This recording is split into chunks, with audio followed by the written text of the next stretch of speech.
우리 민족의 최대 명절이라고 할 수 있는 구정 명절입니다. 많은 사람들이 고향을 방문을 했습니다. 명절 때는 왜 고향을 방문하죠? 고향에 무엇이 있죠? 네, 고향에 부모님이 계셔서 고향을 방문합니다. 고향이 뭐 경치가 좋아서 내가 태어난 곳이기 때문에 꼭 찾아가 봐야 돼서 고향을 방문하는 것이 아니라 고향에 부모님이 계시기 때문에 고향을 방문한다는 것이죠. 그래서 고향이라고 하는 우리가 찾아가야 할 곳이 장소가 아니라 부모님이라는 것을 우리가 생각해 볼 수 있습니다. 그곳이 내가 지금 부모님이 살고 계시는 곳이 내가 태어난 곳이 아니면 그 태어난 곳으로 찾아가는 것이 아니라 부모님이 계시는 곳으로 가시죠. 또 부모님이 살아계시지 않는 분들은 또 집안의 어른들이 계신 곳으로 찾아갑니다. 자, 이렇게 명절이라고 하는 것은 또 우리가 부모님이 계시는 곳으로 찾아간다고 하는 것은 우리가 돌아가야 할 곳이 어딘가인가를 우리에게 말해주고 있다라고 생각이 됩니다. 우리가 바쁜 일과 중에서 또 바쁜 생활 중에서 여러 가지 일로 부모님을 떠나 살 수밖에 없는 그런 환경에서도 결국은 우리가 찾아가야 할 곳이 어딘가를 우리에게 말해주고 있는 것이죠. 그것이 어른이 계신 곳, 부모님이 계신 것이다. 우리 영적인 명절 때는 어디로 갑니까? 우리가 영적으로 찾아가야 할 곳, 결국은 우리가 가야 할 곳, 우리의 안식이 있는 곳, 그것이 어딘가 하는 것을 또한 우리가 생각해 볼 필요가 있을 것 같아요. 그래서 오늘은 레위기서 23장 말씀을 통해서 하나님께서 이스라엘 백성들에게 명절을 주셨어요. 그 절기라고 이야기하죠. 자, 우리 레위기서 23장 한번 찾아보겠습니다. 구약성경 181쪽 레위기서 23장 1절부터 3절 말씀을 보시겠습니다. 여호와께서 모세에게 말씀하여 이르시되 이스라엘 자손에게 말하여 이르라. 이것이 나의 절기들이니 너희가 성회로 공포할 여호와의 절기들이니라. 엿새 동안은 일할 것이요 일곱째 날은 쉴 안식일이니 성회의 날이라. 너희는 아무 일도 하지 말라. 이는 너희가 거주하는 각처에서 지킬 여호와의 안식일이니라 하고 말씀하시고 4절에서 이것이 너희가 그 정한 때에 성회로 공포할 여호와의 절기들이니라 하면서 첫째 달 열 나흔 날 저녁은 여호와의 유월절이요 하면서 계속해서 23장 끝까지 44절까지 하나님께서 하나님의 절기 여호와의 절기에 대해서 말씀해 주셨습니다. 오늘 주보에 그 여호와 일곱 절기에 대해서 요약해서 주보에 실었습니다. 여러분들이 그 주보를 펴서 함께 보시면 도움이 될 것 같습니다. 자, 여호와의 절기가 레위기서 23장에서 일곱 절기에 대해서 하나님께서 이스라엘 백성들에게 말씀하셨어요. 자, 이 일곱 절기를 통해서 하나님께서 왜 이 일곱 절기를 주셨을까? 하나님이 절기를 주신 목적이 무엇인가를 우리가 잘 생각해 볼 필요가 있다고 봅니다. 그리고 이 절기들이 나타내는 의미, 이것이 우리의 삶에 어떠한 의미가 있는가? 이것은 매우 중요한 내용들을 담고 있다고 생각이 되어집니다. 이 절기들, 일곱 절기들을 보면은 첫 번째 레위기서 23장 4절에서 5절에는 유월절에 대해서 말씀을 하셨습니다.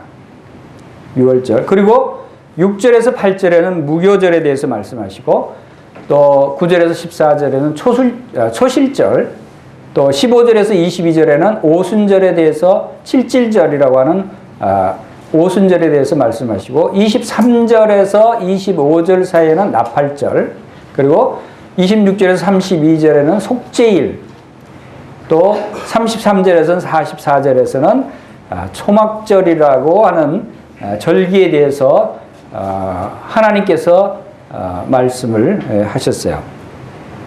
그리고 이 절기, 하나님께서 이 절기라고 말씀하신 이 말이 히브리어로 모에도라고 하는 단어입니다. 절기가. 근데 이 단어의 뜻이 뭐냐면 만나기로 약속을 정하다라는 뜻이에요. 모에도의 히브리어 뜻이 만나기로 약속을 정하다. 그래서 이 절기를 정하신 것은 하나님께서 자기 백성들과의 만나기로 약속을 정하는 거예요. 그것이 절기예요.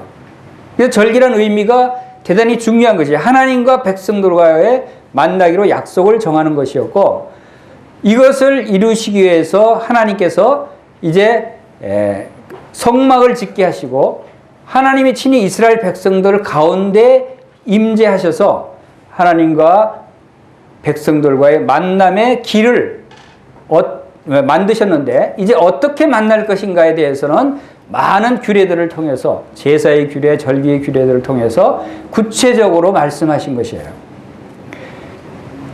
이스라엘 백성들에게 말씀하신 이 절기들이 또 다른 많은 부분들의 말씀도 마찬가지지만 그것은 다 오늘날 우리를 위한 예수 그리스도를 통해서 우리가 하나님을 만나게 될 것에 대한 예표와 그림자이다라고 말씀하셨어요. 그림자. 그래서 이 말씀들을 우리가 잘 묵상해 보면 우리가 하나님을 만날 수 있는 길을 발견하게 되고, 또 하나님께서 우리가 만나시기 위해서 어떤 일들을 만들어 놓으셨는가를 우리가 알 수 있게 되는 것이에요. 이 일을 통해서 이제 유월절과 무교절과 초실절과 오순절, 나팔절, 그리고 속죄일과 초막절, 이러한 절기들을 주신 것이 놀라운 것은 이 절기들이 순서도 하나님의 놀라운 계획과 경륜에 따라서 주셨다는 사실이고, 또 이 각각의 절기들을 통해서 오늘날 우리들에게 하나님께서 어떤 것을 이루시기를 원하시고, 또 지금까지 어떤 일들을 이루어 오셨으며, 지금 현재의 상태는 어떤 절기의 상태고 앞으로는 어떤 절기들이 이루어질 것인가에 대해서 우리에게 예표로 말씀해 주셨다는 거예요. 그래서 지금 7가지 절기, 여러분들이 표에 보시는 바대로 7가지 절기에 대해서 보시지만 제일 가운데가 무슨 절기입니까? 오순절이 되어 있습니다. 오늘날 이 절기들을 시대별로 구분할 수 있어요. 그래서 오늘날 절기가, 오늘 우리가 거하는 이 세상에 해당되는 절기가 바로 오순절이다라고 우리가 볼 수가 있습니다. 그것은 왜냐하면 6월절 절기는 바로 예수 그리스도의 죽음을 의미하는 것입니다. 6월절. 그리고 무교절은 예수 그리스도의 죽음을 통해서 구속함을 받은 백성들의 성결한 삶을 의미하는 것이고, 초실절은 예수 그리스도께서 죽으셨다가 다시 부활하신 사건을 예표하는 것이에요. 그리고 오순절은 바로 부활하신 후에 우리에게 성령님을 보내주신, 바로 이 땅에서 교회가 세워지고 성령이 강림하시는 그러한 일들을 이루신 것이 오순절이에요. 그리고 나팔절은 예수님의 공중 재림을 의미하는 것이고, 이 속죄일은 물론 일반적으로 사람들의 죄를 용서하시는 하나님의 용서의 사역을 나타내 보이시지만,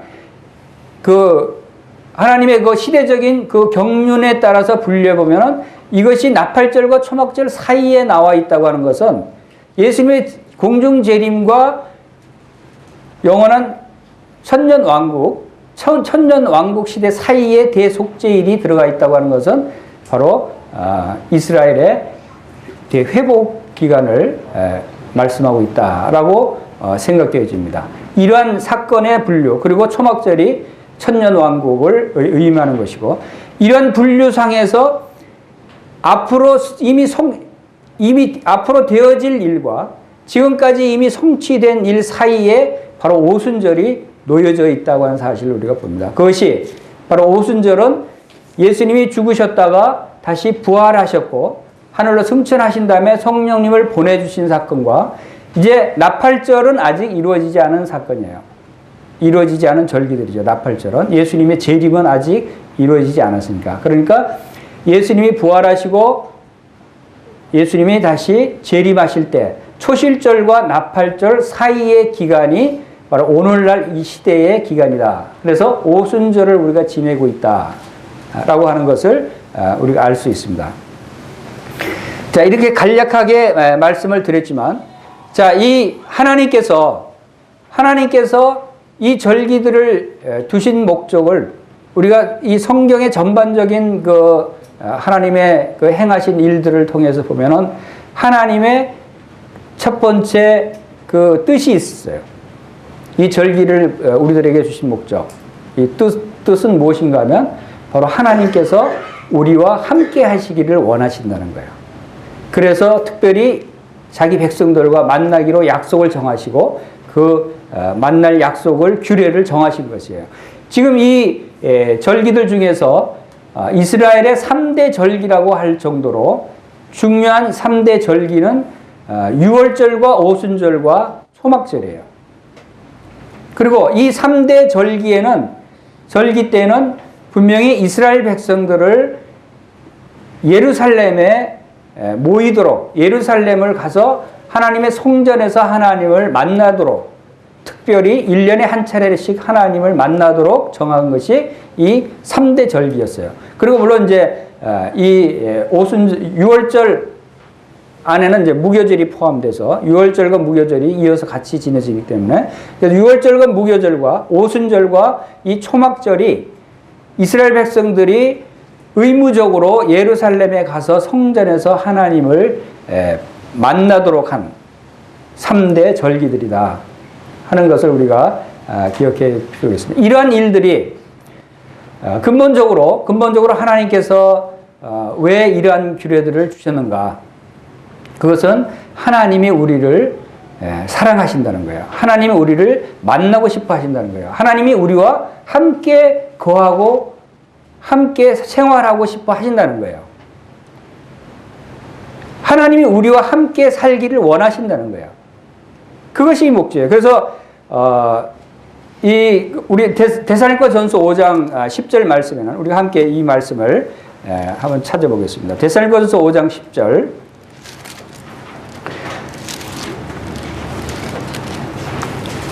신약 성경 333쪽 5장 10절에 보면은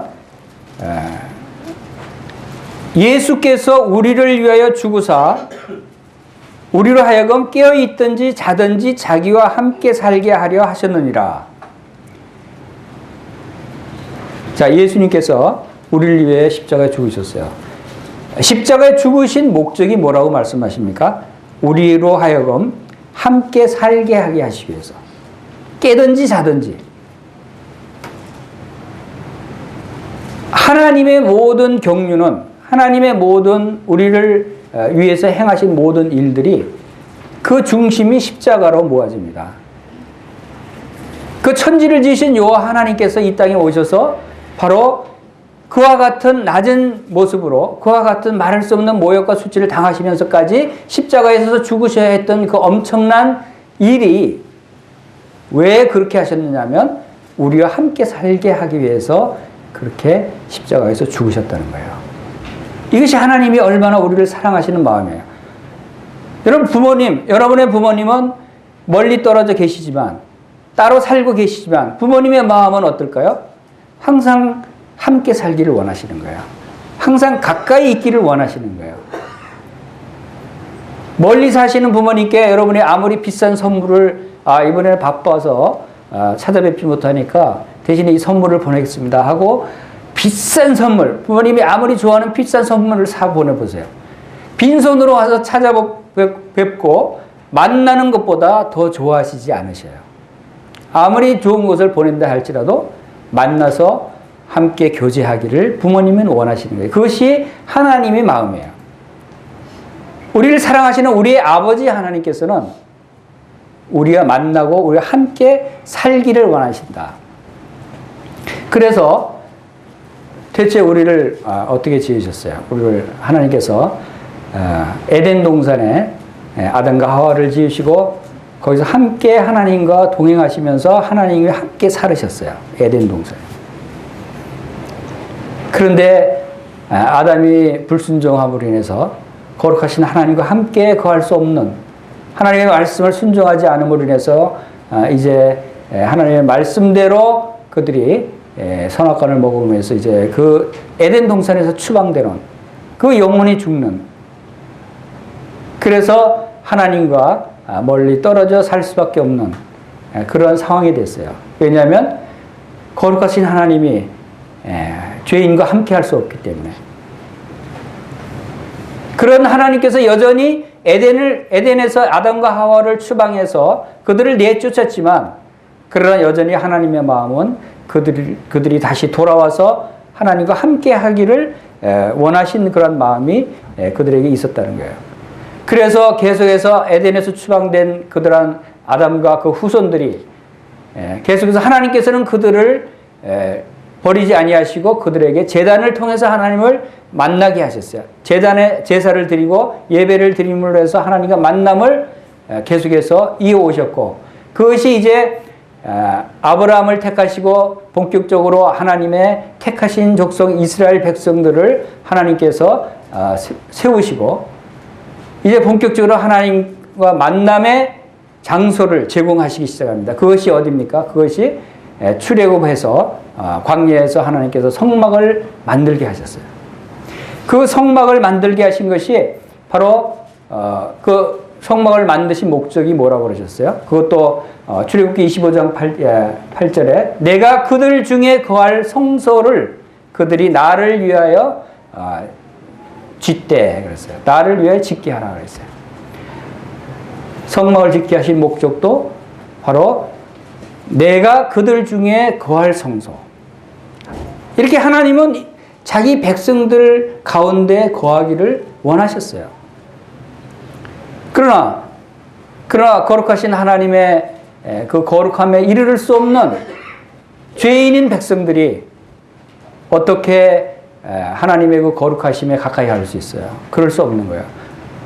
하나님은 그들을 사랑하셔서 가까이 하기를 원하시지만, 그러나 공의로우신 하나님께서는 그들을 그 죄인인 상태에서, 그 더러운 상태에서 그대로 그들을 만나실 수 없었던 것이에요. 그것이 바로 성막을 통해서 하나님께서 그 성소와 지성소에 거하시면서 그 죄인인 이스라엘 백성들을 그들과 만나기 위한 방법으로, 죄인인 이스라엘 백성들이 거룩하신 하나님의 은혜로 하나님을 만날 수 있도록 하시기 위해서 제사의 규례를 주시고, 이제 그들의 죄를 용서할 희생 제물을 통해서 그들의 죄 사함을 받게 하시고, 이제 그 희생 제물을 통해서 하나님께서 그들의 죄를 용서하시는 이러한 일들을 행하셨던 거예요. 그래서 이제 그 일을 행하신 하나님께서 이제 그림자로 이스라엘 백성들에게 제사의 규례를 보여주셨던 대로 희생 제물을 통해서 죄 용서함을 받는다는 사실을 그림자로 보여주셨던 대로 바로 이제 예수 그리스도를 이 땅에 보내셔서 참 진정한 제사, 영원한 제사, 영원한 제물을 이제 하나님께 드리게 하십니다. 그래서 예수 그리스도께서 영원한 제물을 드리게 하시고, 그 제물을 통해서 이제 모든 사람들의 죄를 다 용서하시고, 이제 예수 그리스도를 믿는 자들에게 이제 하나님의 임재 가운데 나오게 하시는 거예요. 그것이 바로 그동안 성소를 가로막았던 휘장을 예수 그리스도의 십자가에 죽으실 때 성소의 휘장이 위에서부터 아래로 찢어지게 하심으로 그 새롭고 산 길을 열어주신 그 일을 바로 예수 그리스도를 통해서 이루게 하시고, 그 예수 그리스도를 통해서 이제 하나님과 우리가 만날 수 있도록, 전에는 우리가 양과 같이 길을 잃었더니 이제 우리의 영혼의 목자와 감독 되신 이에게 돌아왔느니라 하고 우리가 이제 하나님 아버지께로 돌아오게 하신 거예요. 우리가 하나님 아버지를 만날 수 있게 하신 거예요. 우리가 이제 고향으로 돌아갈 수 있게 된 거예요. 그것이 바로 이 제사의 규례고 절기의 규례들이에요. 그리고 이제 그 일을 통해서 우리와 함께 거하시는 것이 바로 이 오순절날 성령 강림을 통해서 우리와 친히 함께 거하십니다.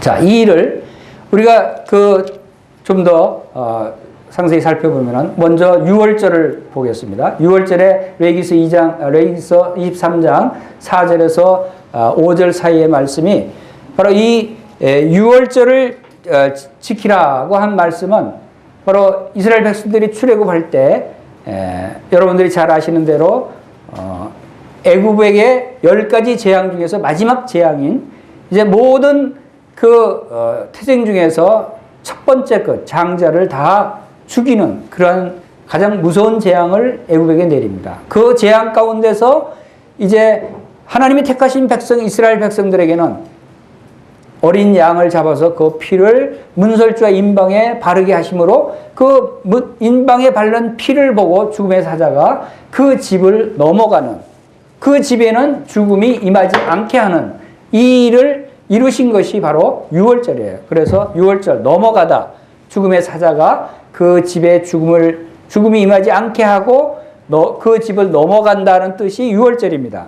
그래서 이 유월절을 통해서 이스라엘 백성들이 죽음에서 이제 건짐을 받고 이제 그 일을 통해서 애굽 바로 왕이 이제 하나님의 놀라운 능력에 굴복함으로 이스라엘 백성들을 놓아주게 되죠. 그래서 애굽의 그 종노릇하던 이스라엘 백성들이 노임을 받게 되는, 해방되는 놀라운 사건이 이 유월절을 통해서 이루어진 것이에요.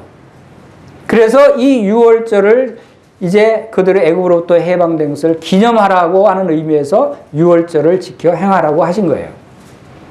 그래서 유월절 말씀을 통해서 우리에게 이 예수 그리스도의 그 우리를 위한 유월절 어린 양 대신 예수 그리스도를 예표로 보여주신 것을 말씀을 통해서 볼 수 있습니다. 요한복음 1장 36절에서도 하나님의 어린 양이라고 그랬어요. 그 다음에 고린도전서 5장 6절 8절 사이에서도 우리의 유월절 양 그리스도께서 희생이 되셨느니라 라고 말씀하셨어요. 그리고 베드로전서 1장 19절에서 오직 점없고 흠없는 어린 양 같은 그리스도의 보배로운 피로 된 것이다. 바로 예수 그리스도 그분이 우리의 죄를 용서하시기 위해서 희생 제물, 유월절 어린 양의 희생 제물이 되셨다고 하는 사실을 이 유월절 절기가 예표로 보여주고 있는 것이에요. 이스라엘 백성들이 유월절을 통해서 그들이 종에서부터 해방되었듯이 오늘날 죄의 종로로 타던 우리들이 이 사단의 자식으로 사단의 그 메인바디에서 종로로 타던 우리 모든 사람들이 이제 예수 그리스도의 그 십자가의 보혈을 통해서 우리의 유월절 어린 양 대신 예수 그리스도의 십자가의 보혈을 통해서 이제 그 죄의 종노릇에서 해방되었다는 것을 나타내고 있는 것이에요. 바로 여기서 바로 죄에서부터 해방된 우리들이 이제 무교절에 가서 무교절에서는 말씀에서 무교절이라는 말씀이 4절 5절 이하로 나옵니다. 이달 15째 날은 여호와의 무교절이니 이래 동안 너희는 무교병을 먹을 것이요. 이래 동안 7일간 6월절부터 이제 7일간 무교병을 먹을 것이요. 무교병이라고 하는 뜻은 뭡니까? 무교병은 이제 누룩이 들지 않는, 누룩이 없는, 그러니까 발효되지 않은 빵을 의미하는 것이에요. 성경에서 누룩은 죄를 상징합니다. 그래서 무교병이 나오고 유교병이 나옵니다. 근데 유교병은 누룩을 넣어서 발효시킨 빵을 의미하는 것이고, 무교병은 누룩을 넣지 않고 발효시키지 않은 빵을 의미해요. 그래서 이 두 유교병과 무교병의 영적 의미는 우리 그리스도인의 삶을 나타낼 때는 무교병은 성결한 삶, 죄가 없는 성결한 삶을 의미하는 것이고 유교병은 죄가 있는 그러한 삶을 의미하는 것이다 라고 이렇게 여러분들이 아시기 바랍니다. 그리고 고린도전서 5장 6절에서 8절 사이에서도 이러므로 우리가 명제를 지키되 묵은 누룩으로도 말고 악하고 악에 찬 누룩으로도 말고 누룩이 없이 오직 순전함과 진실함의 떡으로 하자. 누룩이 없는 그 떡, 그것은 순전함과 진실함의 떡이다 라고 말씀하고 있죠. 그것은 바로 악이 없는 우리의 성도의 삶을 말하고 있는 것이에요. 그래서 6월절 그 다음 날부터 해서 1회 동안 이 무교절을 지키라고 한 의미가 바로 죄에서부터 애굽의 종노릇으로부터 해방된 하나님의 백성은, 그 모든 죄를 다 용서받은 하나님의 백성은 이제 하나님이 거룩하시고 성결하신 같이, 예수 그리스도께서 성결하시고 거룩하신 같이 우리 그리스도인들도 성결하고 거룩한 삶을 살아야 할 것을 말씀하고 있는 것이에요. 그리고 이제 초실절, 레위기서 23장 9절에서 14절 말씀에서 초실절에서 말씀하고 있습니다. 이 초실절은 그 이스라엘 백성들이 이제 농사를 지었어요. 농사를 지어서 첫 번째 수확한 열매, 첫 수확, 첫 열매, 초실, 첫 열매를 하나님께 드리라는 것이었어요. 첫 열매를 하나님께 드리라. 근데 이것이 왜 부활과 관련이 있는가? 우리 고린도전서 15장 23절을 보겠습니다. 고린도전서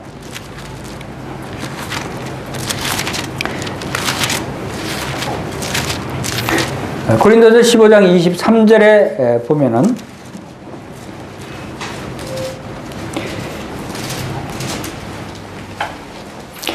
그러나 각각 자기 차례대로 되리니 먼저는 첫 열매인 그리스도요 다음에는 그가 강림하실 때 그리스도에게 속한 자요. 그렇습니다. 그래서 첫 열매, 그리스도께서 부활하신 것을 첫 열매라고 말씀하셨어요. 하나님께서 우리들에게 새로운 생명을 주시기를 원하시고 이러한 일들을 계획하셨어요. 그리고 이 새로운 생명이라고 하는 것은 죽은 자가 생명을 다시 얻는 것을 의미하는 것이에요.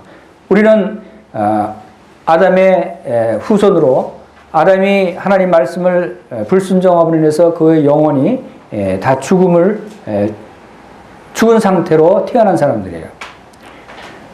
죄의 삭은 사망이라고 말씀하셨듯이 죄의 대가, 하나님의 말씀을 순종하지 않은 그러한 대가는 사망, 영혼의 죽음을 의미하는 것이에요. 우리는 태어날 때부터 영혼이 죽은 자로 태어나는 것이에요. 죄인의 상태에 있기 때문에. 그런데 죽은 자가 다시 새로운 생명을 얻는다고 하는 것은, 우리가 거듭난다고 하는 것은 죽은 자가 다시 새로운 생명을 얻는 것이에요. 죽은 자가 다시 살아난다는 것이죠. 그것은 바로 첫 번째 그 일을 보여주신 분이 바로 예수 그리스도시에요. 예수 그리스도께서 십자가에서 죽으셨어요. 죽어서 장사 지낸 바 되었다가 다시 사흘 만에 하나님께서 그 놀라우신 능력으로 예수 그리스도를 죽은 자 가운데 다시 살리셨다고 말씀하셨어요. 하나님의 놀라우신 능력으로 다시 하나님의 첫 열매라는 거예요. 그래서 이 초실절은 첫 열매가 되신 예수 그리스도를 의미하는 것이에요. 예수 그리스도의 부활을 의미하는 것이죠. 이사야서 53장 11절에서도 그가 자기 영혼에 수고한 것을 보고 만족하게 여길 것이라. 나의 의로운 종이 자기 지식으로 많은 사람을 의롭게 하며 또 그들의 죄악을 친히 담당하리로다.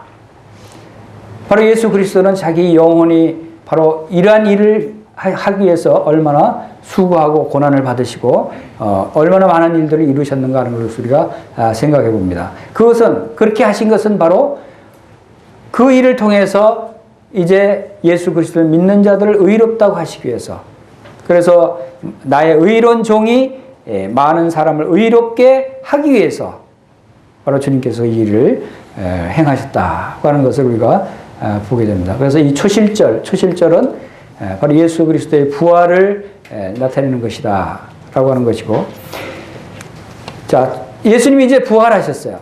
부활하시고 또 한 가지 놀라운 사건이 일어나게 됩니다. 이제 오순절이 일어납니다. 근데 이 오순절은 우리 레위기서 23장 15절을 보겠습니다. 15절부터 22절 말씀을 함께 보시겠습니다. 이 오순절은 대단히 중요합니다. 왜? 그것은 오늘날 우리들의 삶에 해당되는 절기이기 때문에 우리들에게 직접적으로 해당되는 절기입니다. 그래서 15절부터 22절 말씀을 제가 읽겠습니다. 안식일 이튿날 곧 너희가 요제로 곡식단을 가져온 날부터 세워서 7 안식일의 수요를 채우고 7 안식일 이튿날까지 합하여 50일을 계수하여 새 소제를 여호와께 드리되 너희의 처소에서 10분의 2 에바로 만든 떡 2개를 가져다가 흔들지니 이는 고운 가루에 누룩을 넣어서 구운 것이요 이는 첫 요제로 여호와께 드리는 것이며 너희는 또 이 떡과 함께 1년 된 흠없는 어린 양 7마리와 어린 수소 1마리와 수양 2마리를 드리되 이것들을 그 소제와 그 전제물과 함께 여호와께 드려서 번제로 삼을지니 이는 화제라. 여호와께 향기로운 냄새며 또 수염소 하나로 속죄제를 드리며 1년 된 어린 수장 2마리를 화목제물로 드릴 것이요 제사장은 그 첫 이삭의 떡과 함께 그 2마리 어린 양을 여호와 앞에 흔들어서 요제로 삼을 것이요 이것들은 여호와께 드리는 성물이니 제사장에게 돌릴 것이며 이날에 너희는 너희 중에 성회를 선포하고 어떤 노동도 하지 말지니 너희는 너희가 그 거주하는 각처에서 대대로 지킬 영원한 규례니라. 너희 땅에 곡물을 벨 때 밭 모퉁이까지 다 베지 말며 떨어진 것을 줍지 말고 그것을 가난한 자와 거류민에게 위하여 남겨두라. 나는 너희 하나님 여호와니라. 자, 이 오순절 이것은 초실절 다음에 행해지는 그런 절기로 왜 오순절이라고 하는 이름이 붙었는가 하면은 바로 이 안식일 이튿날 곧 요제로 곡식단을 가져온 날부터 세워서 7 안식일 즉 초실절에서부터 7 안식일 다음 날 그러니까 7주가 지난 다음 날이죠. 7주면은 며칠입니까? 77에 49, 49일입니다. 49일 다음 날이면 50일이죠. 초실절부터 50일째 되는 날 오순절을 지내라고 그랬어요. 그래서 오순절이라고 하는 이름이 붙었습니다. 그런데 이 출애굽기 23장에서는 맥추절이라고 말씀하고 있고 신명기 16절에서는 77절이라고 말씀하고 있습니다. 왜냐하면 이제 77절이라고 하는 것은 7일 때는 한 주가 7번 있다고 해서 77절이다. 또 맥추절이라고 하는 것은 이날은 특별히 그 이스라엘 백성들의 그 1년 동안 농사를 지은 풍성한 곡식, 풍성한 열매를 수확해서 하나님께 드리는 그러한 절기의 의미를 가지고 있기 때문에 특별히 맥추절이라고도 표현을 하고 있는 것입니다. 그런데 이제 어쨌든 맥추절, 77절, 오순절 이런 의미로 우리가 이해하면 되고 그리고 사도행전 2장 신약에 와서는 바로 이 오순절로 표현을 하고 있습니다. 자, 이 오순절이 바로 50일째 되는 날 행해졌다는 것과 여기에 이 보면은 이 오순절날 행하는 일들이 대단히 많이 있습니다. 여기에는 소제를 드리라, 전제를 드리라, 또 번제를 드리라, 화목제를 드리라, 속죄제를 드리라. 제사들을 거의 다 드려야 되는 그런 많은 일들을 행할 것을 말씀하고 있는 것이에요. 또 이것은 특별히 여기에 우리가 무교절과 구별되게 다른 말씀이 나오는데 그것은 뭐냐면 무교절에서는 무교병이 뭐라 그랬죠? 누룩이 들어가지 않은 떡이다 라고 말씀드렸어요. 근데 여기서는 오순절에서는 누룩을 넣어서 구우라고 그랬어요. 떡을 누룩을 넣어서 하라고 그랬어요. 누룩은 죄를 상징하는데 죄를 포함하라는 의미예요. 이것은 무슨 뜻일까요? 왜 오순절에는 죄가 포함된 누룩의 떡을 만들도록 하셨을까요? 그것도 2개를 만들도록 하셨어요. 누룩을 넣은 떡을 2개를 만들어서 여호와께 요제로 드리라 라는 말씀을 주십니다. 자, 이것은 참 주님의, 하나님의 우리를 향하신 참 깊은 뜻이 있어요. 이 오순절은 오늘날 교회 시대를 말씀하고 있습니다. 예수님이 부활하신 후에 또 예수님이 재림하실 때까지, 나팔절까지 그 사이의 기간을 나타내고 있는 것입니다. 그리고 오순절날 사도행전 2장 1절에서 4절에서 어떤 사건이 일어났습니까? 오순절날 성령님이 강림하셨어요. 그리고 오늘날 교회가 세워진 것은 실질적으로 바로 이 성령 강림 이후입니다. 교회는 하나님의 성령이 임하지 않으면, 성령님이 없이는 교회가 세워질 수가 없고 교회가 될 수가 없다는 거예요. 그래서 하나님의 성령님께서 바로 강림하신 사도행전 2장부터 이제 교회가 세워지고 이제 하나님의 교회 시대가 시작되는 거예요. 그것이 오늘날까지 이어지는 것이에요. 자, 그러면 오순절이 바로 교회 시대를 의미하는 것이고 하나님의 성령이 함께하는 기간을 의미하는 것인데 왜 누룩을 넣으라고 그랬을까요? 누룩이 있다는 거예요. 그것은 교회 안에, 성도들 안에 누룩이 있다는 거예요. 누룩이 있는 것을 하나님이 인정하신다는 거예요. 우리가 그 예수님의 십자가의 보혈을 통해서 모든 죄를 용서받은 거룩한 자들이 됐어요. 의로운 자들이 됐어요. 이제 하나님께서 우리를 의롭다고 보셔요. 그러나 여전히 우리에게 뭐가 있습니까? 우리의 죄의 성품이 남아있는 거예요. 우리의 육신이 있는 거예요. 성경이 말하는 육신이라고 표현한 것이 우리에게 남아있어요. 하나님께서는 그것을 인정하시는 거예요.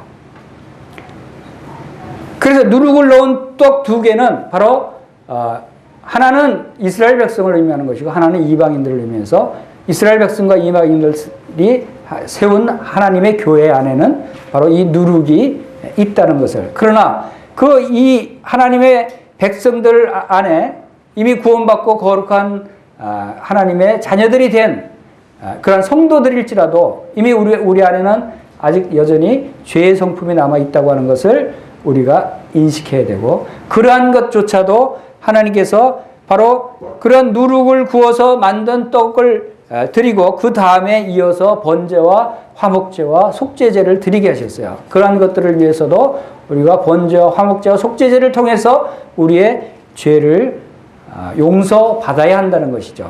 그러한 것들조차도 예수 그리스도의 십자가의 보혈로 다 용서해 주신다는 것이죠. 이거 우리가 하나님 앞에 나올 때 우리 자신을 돌아보면 얼마나 이런 죄들이 많이 있어요.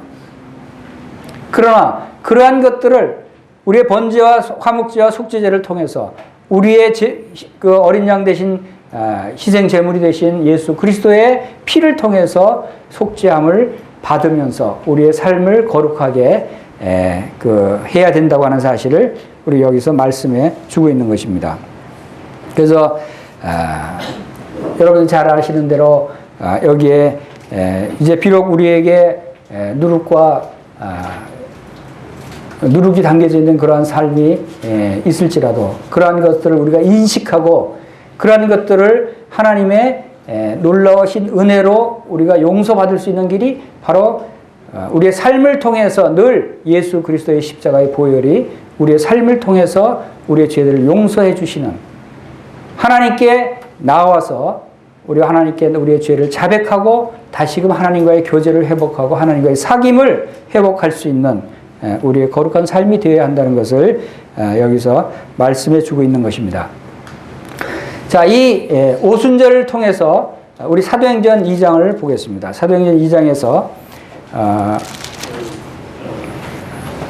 하나님께서 이 놀라운 그 경륜을 통해서 나타내시는 여러 가지 사건 중에 가장 우리가 중요하게 생각되어지는 사건이 사도행전 2장에서 나와 있는 바로 성령 강림의 사건이라고 생각되어집니다. 이 성령 강림, 성령께서 오신 날이 오순절이라고 하는 의미, 이것은 바로 하나님께서 이 일곱 절기들을 통해서 우리들에게 오늘날 오순절이 어떤 의미가 있는가를 아주 분명하게 보여주는 중요한 말씀이라고 생각되어집니다. 사도행전 2장 1절에 오순절날이 이미 이름에 그들이 다 같이 한 곳에 모였더니 호련히 하늘로부터 급하고 강한 바람 같은 소리가 있어 그들이 앉은 온 집에 가득하며 마치 불의 혀처럼 갈라지는 것들이 그들에게 보여 각 사람 위에 하나씩 임하여 있더니 그들이 다 성령의 충만함을 받고 성령이 말하게 하심을 따라 다른 언어들로 말하기를 시작하니라. 자, 이 성령이 임하신 날이 오순절이라고 하는 의미와 또 이 성령이 임한 날부터의 이 시대적인 상황이 어떻게 변했는가를 우리가 잘 살펴볼 필요가 있어요. 여러분, 성령님이 누구십니까? 성령님이 누구인지 잘 아세요?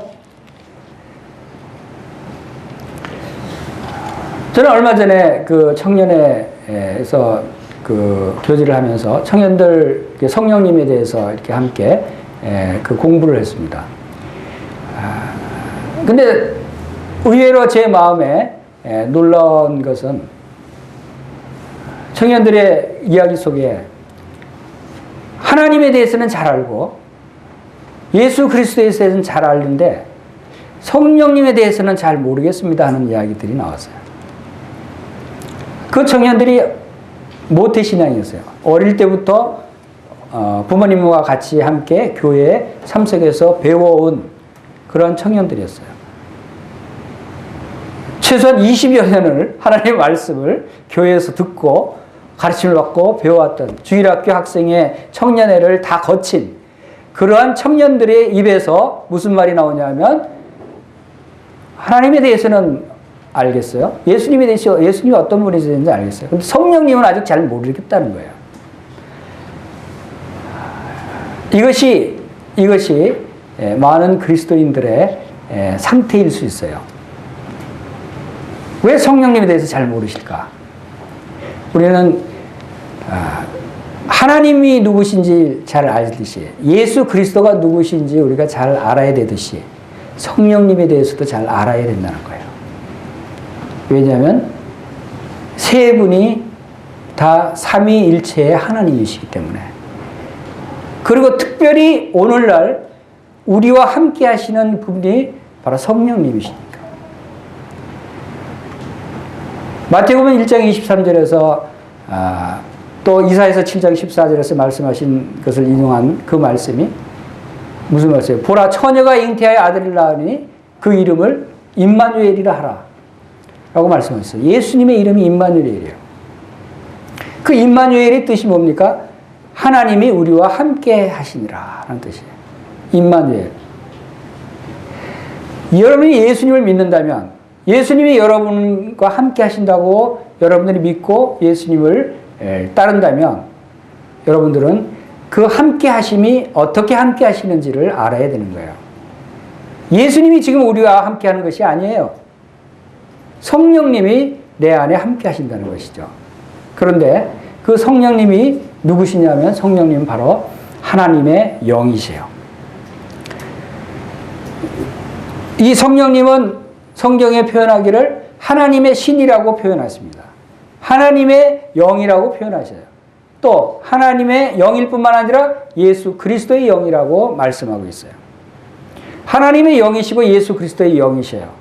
하나님과 예수 그리스도는 한 분 하나님이시듯이 바로 두 분의 영이 동일하신 이 성령님이시라는 거예요. 그래서 우리가 그 세 분의 인격, 삼위일체라고 하는 이 말씀이 바로 성령님도 하나님이시고 예수님도 하나님이시고 바로 여호와 하나님도 하나님이시다는 거예요. 그런데 세 분이 각각 달리 표현되죠. 그것이 하나님은 우리에게 누구로 표현됩니까? 아버지 하나님, 아버지. 또 예수님은 우리에게 누구로 표현되시죠? 아들 하나님, 아들. 아버지와 아들과 성령님으로 말씀하고 있는 것이에요. 근데 이것은 사실 많은 사람들이 모르는 것이 당연할 수 있어요. 그것은 왜냐하면 비밀로 감춰져 있었기 때문에. 그래서 이 삼위일체 하나님, 아버지 하나님과 아들 하나님과 성령 하나님의 한 분이시다는 이 비밀은 구약에는 감춰져 있었어요. 구약에는 나타나지 않았어요. 그것이 신약에 와서 최초로 나타난 것이 마리아를 통해서 하나님께서 그 성령을 통해서 바로 잉태하리라고 하는 말씀을 하시고, 또 예수님께서 그 세례 요한을 통해서 세례를 받았은 후에 하나님께서 하늘로부터 소리가 있어 가로다 이는 내 사랑하는 아들이요 내 기뻐하는 자라. 성령이 비둘기같이 임하실 때 그 말씀을 하셨어요. 바로 아들과 성령님과 하나님이 동일하게 언급된 것들이 바로 이 신약에 와서 최초로 언급되기 시작한 거예요. 그래서 삼위일체 하나님은 바로 비밀이었어요. 그러나 신약에 와서는 분명하게 그 말씀들이 나타나시고 그 말씀들을 우리에게 알게 하셨다고 하는 것이죠. 왜 우리가 성령님이 하나님이라는 사실을, 또 왜 하나님께서 임마누엘 하나님, 임마누엘 예수님이 우리와 함께 하시는데 그분이 바로 성령님이라는 사실, 이것을 왜 우리가 분명하게 알아야 되냐면, 우리의 삶을 인도하시는 분이 성령님이고 우리의 생각과 우리의 기도를, 우리의 방향을 인도하시는 분이 바로 성령님이라는 사실이에요. 바로 이 성령님을 의지하지 않으면, 성령님을 인도함을 받지 않으면 우리의 삶이 하나님이 원하시는 그런 삶을 살기 어렵게 된다고 하는 사실을 우리가 분명히 알 수 있어야 합니다. 어떤 사람들은 그 성령님을 어떤 보이지 않는 어떤 힘이다. 또 어떤 사람은 어떤 큰 하나님의 영향력이다. 어떤 사람은 어떤 하나님의 한 속성이다. 이렇게 생각하는 사람들이 있을 수 있어요. 그러나 성령님은 그런 것이 아니라는 거야. 성령님은 사물이 아니라는 거예요. 성령님은 하나의 인격체라는 거야. 하나의 인격체라고 하는 것은 지정의 지식과 의지와 감정이 분명히 있고, 그분이 실제로 살아계신 분이고, 그분이 실제로 능력과 모든 그 영향을 우리들에게 베푸시는 분이시다. 이 성령님의 인격에 대해서 우리가 분명히 인식을 해야 된다는 것이죠. 여러분 안에 거하시는 성령님이 바로 어떤 분이신가 하는 것을 여러분들이 잘 아실 필요가 있는 것입니다. 성령님은 우리가 한 인격체로 대할 수 있어야 돼요. 인격체로 대한다고 하는 것은 무엇을 의미합니까? 그분 앞에 우리가 순종할 수 있어야 돼요. 성령님이 말씀하시는 것을 우리가 순종할 수 있어야 된다는 것이죠. 이 하나님의 말씀이 바로 이 성경은 하나님의 성령의 감동하심을 받은 사람들이 기록한 책이라고 말씀하셨어요. 이 하나님의 말씀. 성경이 살아있는 말씀이라고 하신 이유도 바로 이 성령님이 바로 이 성경 말씀을 통해서 우리에게 말씀해 주고 있기 때문인 것이죠. 그래서 이 성령님은 인격체로서 우리가 성경에는 성령님께 순종할 수도 있고, 성령님께 또 우리가 성령님을 회방할 수도 있고, 성령님을 욕되게 할 수도 있고, 성령님을 근심하게 할 수도 있고, 성령님을 속일 수도 있고, 성령을 시험할 수도 있다고 하는 그러한 내용들이 성경에 나와 있습니다. 그의 한 예로 사도행전 5장에 보면은 삽비라와 아나니아가 그 성령을 속이던 그러한 사건을 우리가 보게 되죠. 우리 사도행전 5장 말씀을 보면은 아나니아와 삽비라가 자기 소유를 팔아서 3절에 보면은 내가 성령을 속이고 땅값 얼마를 감추었느냐라고 하는 그런 말씀이 나옵니다. 여러분들이 성령님을 속일 수 있어요. 또 여러분이 성령님을 속이는 것은 4절에 보면은 사람에게 거짓말하는 것이 아니라 하나님께로다. 바로 성령님을 속인다고 하는 것은 하나님을 속이는 것이다. 성령님은 하나님이시다는 거예요. 이러한 말씀들을 통해서 여러분 안에 있는 성령님을 여러분들이 인식해야 되고, 또 여러분 안에 있는 성령님께서 나에게 어떤 말씀을 하시는가를 여러분이 잘 들을 수 있어야 되고, 여러분 안에 있는 성령님을 여러분들이 내가 지금 내 마음으로 성령님을 속이고 있는가, 내 마음으로 성령님을 근심시키고 있는 것이 아닌가, 내가 혹시 내 삶을 통해서 내 말과 행동을 통해서 성령님을 근심시키고 있지 않은가, 이런 것들을 우리가 생각할 수 있어야 돼요. 내 생각이 성령님을 대적할 수도 있는 거예요. 우리 안에 계신 좌정하신 성령님께서는 바로 하나님이시고 하나님의 영이시고 그리스도의 영이시라는 사실을 우리가 분명히 인식하고 믿을 때,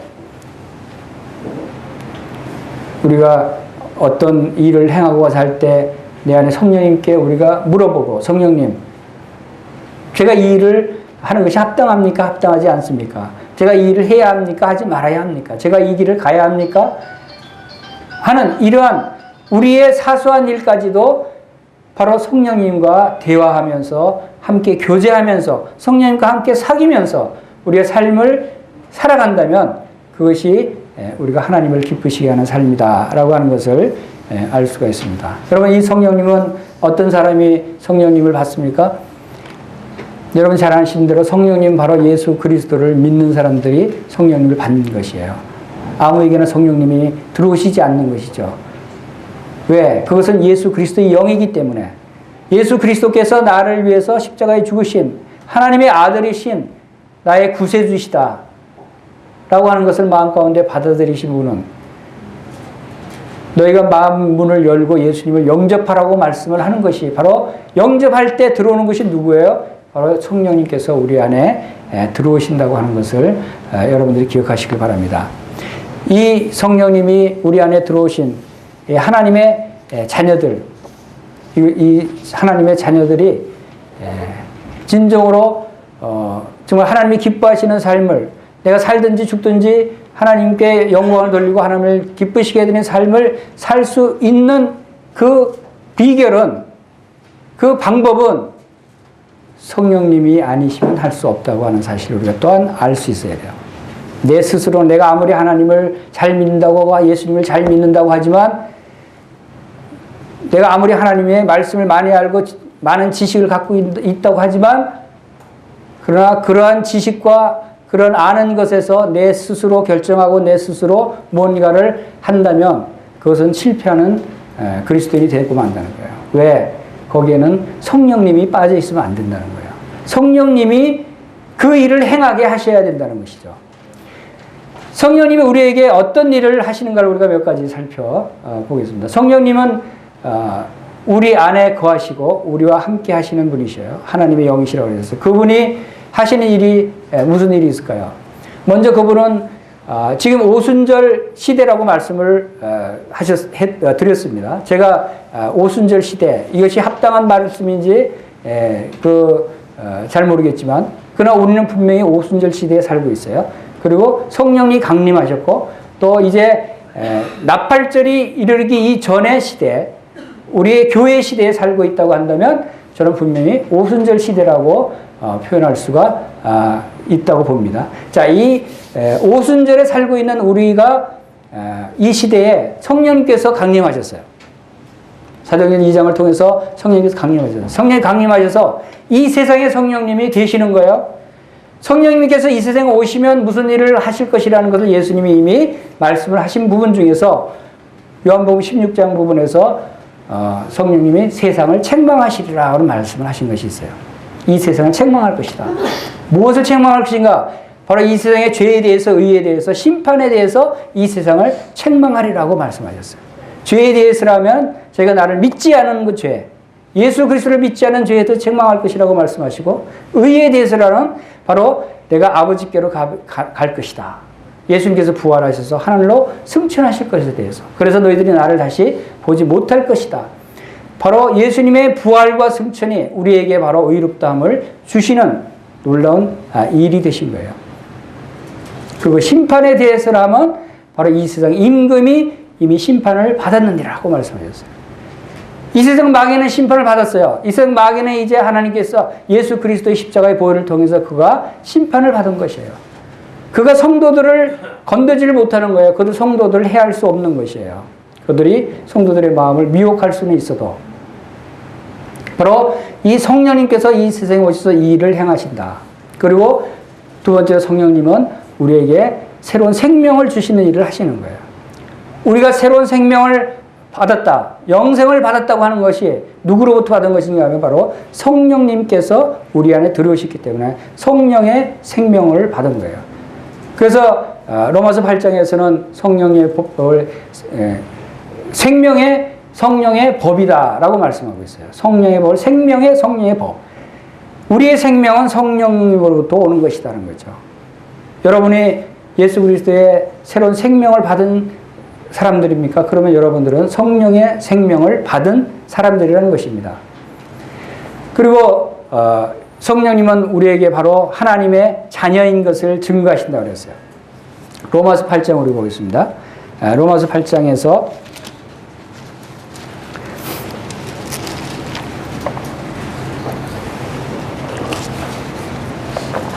로마서 8장 14절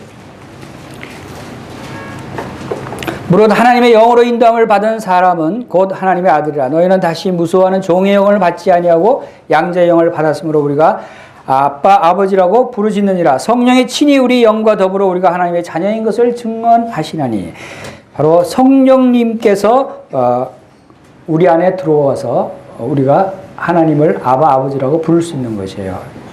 바로 우리가 하나님의 자녀가 된 것을 무엇이 증거하고 있냐면 성령님이 우리 안에 있다고 하는 것이 하나님의 자녀인 것을 증거하신다. 그리고 성령님은 우리의 그 생활을 거룩하게 해 주십니다. 여러분이 거룩한 생활하기 어렵죠. 우리가 비록 신분적으로는 예수 그리스도를 믿음으로 말미암아 그리스도와 함께 십자가에서 죽었고 그리스도와 함께 장사 지낸 바 되었다가 그리스도와 함께 부활하셔서 그리스도와 연합된 자로 우리가 신분적으로는 거룩함을 얻은 자들이에요. 거룩한 자들이라고, 의롭다함을 얻은 자들이라고 우리가 하나님께서 불러주시지만 우리의 삶을 통해서 그 거룩을 이루어야 되는 것이에요. 근데 어렵죠. 안 되죠. 왜? 우리 육으로 살려고 하기 때문에. 우리 육신의 삶은 안 되는 것이에요. 육은 무익한 것이에요. 육은 우리가 거룩하게 살 수가 없는 것이에요. 그러나 우리가 하나님께서 그런데 거룩하게 될 수 없는 우리들에게 왜 거룩하라고 말씀하십니까? 그것은 성령님이 너희 안에 있기 때문에 너희가 거룩해질 수 있다고 하는 것을 말씀해 주고 있는 것이에요. 성령님이 있기 때문에 우리가 거룩한 삶을 살 수 있다고 하는 것이에요. 로마서 8장 4절을 보십시다. 육신을 따르지 않고 그 영을 따라 행하는 우리에게 율법의 요구가 이루어지게 하려 하심이라. 바로 예수 그리스도를 믿고 거듭난 그리스도인들은 그 안에 계신 성령님을 통해서 영을 따라 행하는 우리에게 율법의 요구가 이루어지게 하시는 거예요. 율법의 요구가 뭡니까? 율법의 요구는 죄를 지어서는 죄의 삭은 사망이에요. 그 사망을 바로 율법의 요구를 성령님께서 예수 그리스도께서 죄값을 치러주시며 이루어주셨어요. 또 율법의 요구가 뭡니까? 율법은 바로 율법을 지켜서 거룩하게 되라는 것이에요. 율법을 온전히 지켜서 온전히 의로운 자가 되라는 것이에요. 그것을 성령님께서 우리에게 온전히 의로운 자가 될 수 있도록 성령님께서 도와주신다는 거예요. 그래서 12절에 보십시오. 그러므로 형제들아 우리가 빚진 자로다 육신에 져서 육신대로 살 것이 아니라 너희가 육신대로 살면 반드시 죽을 것이로되 영으로서 몸의 행실을 죽이면 살리리. 우리가 육신대로 행하면 우리가 죽는다는 거예요. 그러나 우리가 살 수 있는 방법, 우리가 몸의 행실을 무엇으로 죽이라고요? 영으로서 죽이라는 거예요. 우리의 몸을 죽일 수 있는 것은 성령님밖에 없다는 거예요. 우리가 몸의 행실을 죽여서 거룩하고 경건한 삶을 살 수 있게 해주는 것은 바로 성령님이 우리를 그렇게 해주실 수 있다고 하는 것을 말씀하고 있는 것입니다. 그래서 죄와 사망의 법에서 해방된 우리에게 이제 영적으로 생명의 성령의 법 안에 들어오게 하셔서 이제 영적인 해방, 영적인 안식을 누리게 하시는 것이 성령님이시다. 이 성령님이 바로 오순절날 우리에게 임하셔서 우리에게 이러한 하나님을 섬기는 거룩한 생활을 할 수 있게 하셨다고 하는 것을 말씀하고 있는 것입니다. 그리고 이제 한 가지만 더 말씀을 드리면 갈라디아서 5장 말씀을 보겠습니다. 갈라디아서 5장을 통해서 성령을 쫓아서 행하도록 하는 말씀을 그 주님께서 주십니다. 갈라디아서 5장 16절에서 내가 이르노니 너희는 성령을 따라 행하라. 그리하면 육체의 욕심을 이루지 아니하리라. 육체의 소욕은 성령을 거스리고 성령은 육체를 거스리나니 이 둘이 서로 대적함으로 너희가 원하는 것을 하지 못하게 하려 함이라. 우리의 삶을, 우리의 생각을 바로 우리의 육과 성령님이 여전히 갈등을 갖게 하는 것이 있다는 것이죠. 그럴 때 우리는 누구를 쫓아가야 하느냐? 육을 쫓아갈 것이 아니라 성령을 쫓아 행하는, 성령을 쫓아서 살아가는 것을 말씀하고 있습니다. 그럴 때 우리는 열매를 맺을 수가 있어요. 오순절의 맥주절의 그 의미가 뭐라고 말씀드렸습니까? 풍성한 열매를 거두는 것이고 풍성한 열매를 드리는 것이에요. 바로 예수 그리스도의 죽으심과 부활을 통해서 이제 우리에게 그 많은 의로운 자를 일으키시고 많은 풍성한 열매들을 하나님께 드리게 하셨어요. 그것이 오순절의 의미예요. 그 오순절의 의미는 우리들에게 어떤 열매들을 하나님께 드릴 수 있어야 합니까? 그것은 성령의 풍성한 열매들이 나타나야 하는 것이에요. 그 성령의 풍성한 열매들이 바로 갈라디아서 5장 22절의 말씀대로 성령의 열매는 사랑과 희락과 화평과 오래 참음과 그리고 또한 자비와 양선과 충성과 그리고 온유와 절제라고 말씀하고 있어요. 이 성령의 9가지 열매들이 풍성하게 열릴 때 바로 오순절의 의미를 우리가 생각하며 그 의미대로 살아갈 수 있는 것입니다. 하나님은 우리의 영적인 삶이 바로 이 열매 맺는 삶을 살기를 원하시는 것입니다. 하나님 우리에게 성령을 주신 것은 성령의 열매를 하나님께 드릴 수 있게 되기를 하나님이 원하시는 것이에요. 우리가 이런 성령의 열매, 사랑과 희락과 화평과 오래 참음과 자비와 양선과 온유와 절제의 열매들을 하나님께 드리지 못한다면 우리는 참으로 불행한 사람들이 되는 거예요. 좋은 나무는 좋은 열매를 맺게 되었어요. 나쁜 나무는 나쁜 열매를 맺게 되었어요. 우리의 열매가 어떤 열매가 맺느냐에 따라서 우리 속에 성령님이 계시냐 안 계시느냐, 우리 속에 성령님이 충만한가 충만하지 않은가가 나타나는 것이죠. 여러분 성령에 충만한 사람이 어떤 사람입니까? 바로 이 성령의 열매가 풍성히 맺히는 사람이 성령에 충만한 사람들이다 라고 하는 것을 알 수가 있겠습니다. 오늘 여기까지 말씀을 드리겠습니다. 하나님께서 우리에게 원하시는 것은 하나님께서 고향으로 돌아오기를, 영적인 고향으로 돌아오기를 원하시는 것이에요. 영적인 고향인 우리의 영적인 아버지가 계신 곳으로 돌아와서 하나님과 만나기를 원하시고 하나님과 풍성히 교제하기를 원하시고 바로 하나님과 영원히 함께 살기를 원하시는 것이에요. 그리고 그 영원히 함께 살게 하시기 위해서 성령님을 우리에게 보내주셨고 성령님을 통해서 우리가 풍성한 열매를 맺게 하시고 하나님께 영광을 돌리고 하나님께 예배를 드리는 그런 삶을 살도록 하나님께서 이 일들을 계획하시고 이루셨다고 하는 것을 여러분들이 믿으시길 바랍니다. 다 같이 기도하겠습니다. 아버지 하나님 감사를 드립니다.